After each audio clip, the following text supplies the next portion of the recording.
कहानी की शुरुआत साल 2050 से होती है, जहाँ पे हम नोवा नाम की एक लड़की को देखते हैं जो बंजर पड़ी जमीन पर पानी की तलाश में है। ये वो टाइम है जब पृथ्वी बिल्कुल भी रहने लायक नहीं बची है और वातावरण में ऑक्सीजन भी सिर्फ 44% ही बचा है। नोवा आगे बढ़ ही रही थी कि तभी उसे कमांड सेंटर से फोन आता है और वो फौरन वहाँ पहुँचती है। कमांड सेंटर में हम एक बूढ़े आदमी को देखते हैं जिसका आधा चेहरा जला हुआ था। ये आदमी नोवा को कमांड देता है कि अब मिशन का वक्त आ गया है, जिसके बाद नोवा अपना स्पेस सूट पहनकर शिप में बैठ जाती है और उसके साथ होता है एआई रोबोट एट। दोनों शिप में बैठकर अर्थ के ऑर्बिट से बाहर जाने लगते हैं। शिप के बाहर देखने पर नोवा पाती है कि पृथ्वी अब किसी बेजान पत्थर की तरह नजर आ रही है। इसके बाद नोवा एनर्जी से एक वार्म होल क्रिएट करती है और उसमें एंटर करती है। असल में नोवा टाइम ट्रेवल से पास्ट में जा रही है ताकि पृथ्वी की ये हालत होने से बचा सके। वार्म होल में एंटर करते ही नोवा की स्पेसशिप देखते ही देखते लाइट की स्पीड को छू लेती है, जिस वजह से नोवा बेहोश होने लगती है। वही स्पेसशिप में भी कुछ खराबी आ जाती है, जिसके कारण 2025 में नोवा के स्पेसशिप की क्रैश लैंडिंग होती है। वही 2025 में नाज नाम का लड़का अपनी एटीवी बाइक से घूम रहा होता है, जिसकी नजर नोवा की स्पेसशिप पर पड़ती है और वो उसका पीछा करता है। नाज देखता है कि नोवा बेहोश है, साथ ही नोवा यहाँ एक बच्ची के रूप में होती है, यानी टाइम ट्रेवल की वजह से नोवा की उम्र कम हो गई है। इधर नोवा बेहोश थी, वही स्पेसशिप देखकर पुलिस वाले इसी दिशा में बढ़ रहे थे, इसलिए एड नाज से मदद मांगता है और नाज नोवा को अपनी एटीवी बाइक पर बैठाकर एक बंद और पुरानी फैक्ट्री में पहुंचाता है। इधर पुलिस ऑफिसर क्लेयर स्पेसशिप के पास पहुंचती है, पर वहाँ सिवाय स्पेसशिप के अब कुछ भी नहीं था। दूसरी तरफ नोवा को बेहोश देख एड नाज से उसे ठीक करने को कहता है, लेकिन नाज कहता है कि तुम्हें क्या मैं डॉक्टर नजर आ रहा हूँ। इस पर एड उसे बेकार बताते हुए यहाँ से जाने को कहता है। नाज को भी कुछ याद आता है और वो फौरन ही जंगल में बने अपने कैबिन में पहुँचता है और फर्स्ट एड बॉक्स लेकर वापस फैक्ट्री के लिए निकल पड़ता है। नाज के जाते ही क्लियर यहाँ पहुँच जाती है और नाज के पिता से पूछताछ करती है, क्योंकि एक यही घर था जो क्रैश साइट के बहुत नजदीक था। ऑफिसर बताती है कि क्रैश साइट के पास उन्हें एक एटीवी बाइक के निशान मिले हैं, जिस पर नाज के फादर कहते हैं कि वो नाज की है और वो अपने ज्यादा टाइम फैक्ट्री में ही बिताता है, तो शायद वही मिले। इस पर ऑफिसर क्लियर फैक्ट्री के लिए निकल जाती है। वही नाज जब फैक्ट्री पहुंचता है तो उसे वहाँ नोवा के स्पेस सूट के अलावा और कोई नजर नहीं आता। वो नोवा और एड को ढूंढ ही रहा था कि तभी नोवा पीछे से आकर अपनी गन नाज पर तान देती है और एड भी कहता है कि यह हमारे किसी काम का नहीं है, लेकिन नाज डरता हुआ नोवा को टिश्यू देता है ताकि वो अपनी नाक से बह रहा खून साफ कर सके। इतने में ही क्लियर भी यहाँ पहुंच जाती है, लेकिन उसके अंदर आते ही नोवा नाज और एड को लेकर क्लियर की ही गाड़ी से भाग जाती है। रास्ते में नाज पूछता है कि तुम कौन हो और यहाँ क्यों आई हो। इस पर नोवा कहती है कि वो यहाँ एक अच्छे काम के लिए आई है, बस अभी किसी को कुछ बता नहीं सकते। अभी सुबह क्लेयर और उसकी एक साथी कर्नल को नोवा की स्पेसशिप दिखाते हैं। क्लेयर का साथी बताता है कि इसमें उन्हें कुछ फिंगरप्रिंट्स मिले हैं जो नोवा नाम की लड़की से बिल्कुल मैच करते हैं। साथ ही स्पेसशिप हमारे टाइम से काफी ज्यादा एडवांस है।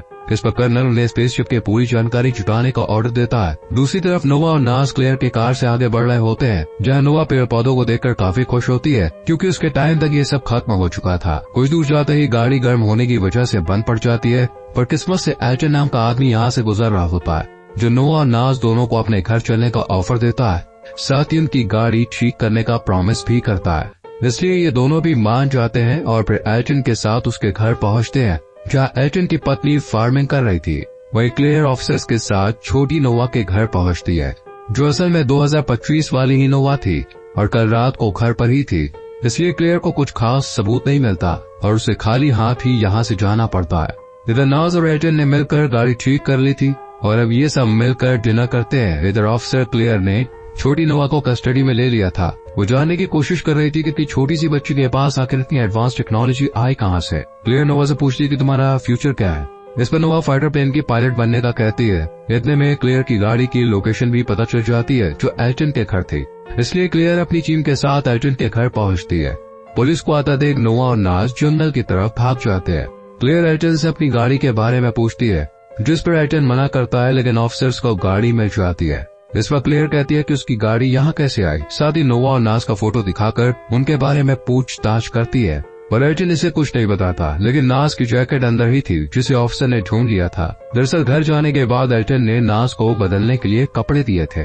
इधर नाज और नोवा समझ जाते हैं और झाड़ियों में भागने लगते हैं। वही क्लियर समझ जाती है कि दोनों अभी अभी भागे हैं, इसलिए पूरी टीम के साथ झाड़ियों में तलाशी शुरू की जाती है। इतने में नाज और नोवा का सामना एक ऑफिसर से होता है, जिसे नोवा शूट कर देती है, पर वो अफसर मरा नहीं था, बल्कि स्लो मोशन स्पीड में चला गया था। नोवा नाज को बताती है कि उसने बस अफसर को कुछ ही समय के लिए स्लो मोशन में किया है, पर ये देखकर नाज पूरी तरह से हैरान रह जाता है। और नोवा के पीछे पीछे आगे बढ़ता है। दोनों के जाते यहाँ क्लेयर पहुंचती है और ऑफिसर को इस तरह स्लो मोशन में देखकर हैरान रह जाती है। वही नोवा और नास फैल्कन नाम की एक बिल्डिंग में पहुंचते हैं जहाँ एक प्रोजेक्ट के लिए नॉर्थ पोल में ड्रिलिंग को लेकर मीटिंग चल रही थी। ये प्रोजेक्ट साइमन नाम का आदमी अपने पिता के साथ मिलकर कर रहा था, इसलिए नोवा साइमन से कहती है कि वो ये प्रोजेक्ट ना करे। अगर नॉर्थ पोल में ड्रिलिंग की गई तो पृथ्वी तबाह हो जाएगी, ग्लोबल वार्मिंग होगी, सुनामी आएगी जिस वजह से पृथ्वी का सारा पानी खत्म हो जाएगा और 2050 तक पृथ्वी रहने लायक नहीं बचेगी। इतनी छोटी बच्ची के मुंह से ये सब सुनकर साइमन और बाकी लोग हंसने लगते हैं, साथ ही नोवा का मजाक भी बनाते हैं।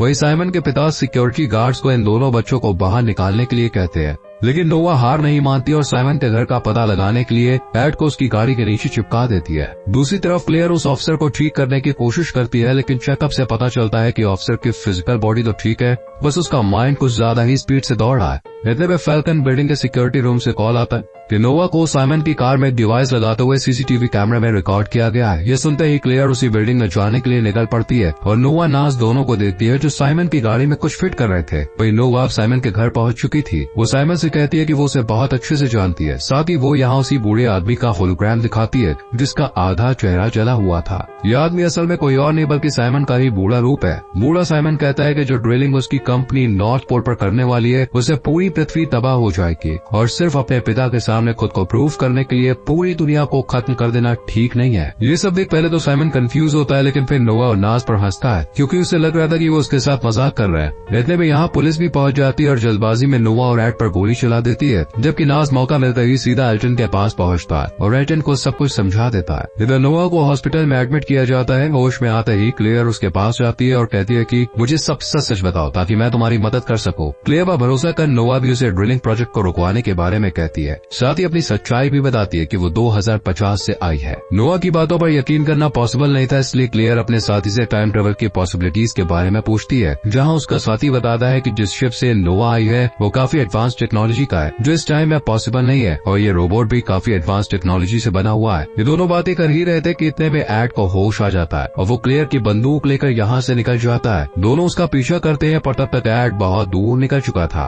इसके बाद क्लेयर साइमन के पास पहुंचती है और एक बार फिर से उसके ड्रिलिंग प्रोजेक्ट को चेक करने के लिए कहती है कि कहीं उसमें कोई कमी तो नहीं है, कहीं वो प्रोजेक्ट दुनिया को खत्म करने की वजह तो नहीं बनेगा। इतने में यहाँ साइमन का फादर आ जाता है और क्लेयर से कहता है कि वो ये सब लीगली कर रहे हैं और साइमन को लेकर यहाँ से निकल जाता है। दूसरी तरफ एड नास के पास पहुंचता है और नोवा को हॉस्पिटल से स्पेस शिप तक पहुंचाने के लिए कहता है ताकि वो वापस अपने समय में जा सके। नास भी खुद को पुलिस के सामने सरेंडर कर देता है और नोवा की गन से इन सभी को शूट कर स्लो मोशन में डाल देता है। वही हॉस्पिटल से नोवा को लेकर सीधा क्रैश साइट पर पहुंचता है और क्लेयर के यहाँ पहुंचने से पहले नोवा को स्पेसशिप में बैठाकर उसके टाइम में वापस भेज देता है। 2050 में नोवा फ्रस्ट्रेट थी क्योंकि उसे लग रहा था कि मिशन फेल हो गया है और अब अर्थ को कोई बचा नहीं सकता, लेकिन बूढ़ा साइमन कहता है कि ऐसा कुछ नहीं है। इतने में एक बच्चा भागते हुए आता है और नोवा को मम्मी कहता है, साथ ही उसका पति था नास, यानी पास्ट में जाकर फ्यूचर को बदलना पॉसिबल था। इसलिए नोवा वापस से मिशन पर जाने का डिसाइड करती है और वापस से उसी लोकेशन पर पहुंचती है जहां क्लेयर नास को ले जा रही थी, लेकिन नोवा उसे गन दिखाते हुए नास को अपने साथ भेजने के लिए कहती है। क्लेयर भी ऐसा ही करती है क्योंकि वो समझ चुकी थी कि अर्थ को बचाने के लिए साइमन का प्रोजेक्ट रुकना बहुत जरूरी है। और फिर नोवा और नास स्पेसशिप में बैठकर नॉर्थ पोल की तरफ निकल जाते हैं जहाँ रास्ते में और भी कई स्पेसशिप होते हैं,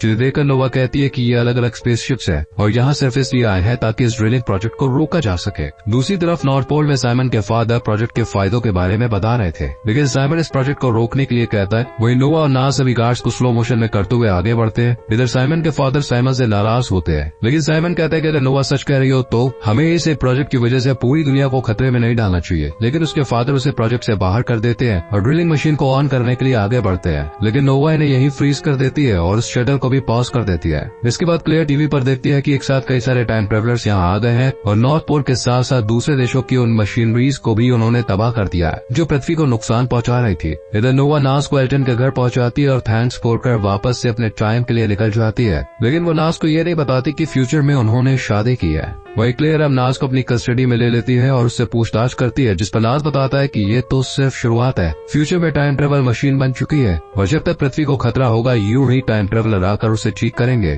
क्लेयर भी नास को छोड़ देती है, साथ ही उसकी एटीवी बाइक भी वापस कर देती है और इसी के साथ ये मूवी यहीं पर खत्म हो जाती है। तो दोस्तों कैसी लगी आपको ये मूवी एक्सप्लेनेशन कमेंट करके जरूर बताएं, वीडियो को लाइक और शेयर करें और ऐसी और मूवीज के एक्सप्लेनेशन के लिए चैनल को सब्सक्राइब करके बेल आइकॉन प्रेस करें जिससे आने वाली वीडियोस आपसे मिस ना हो।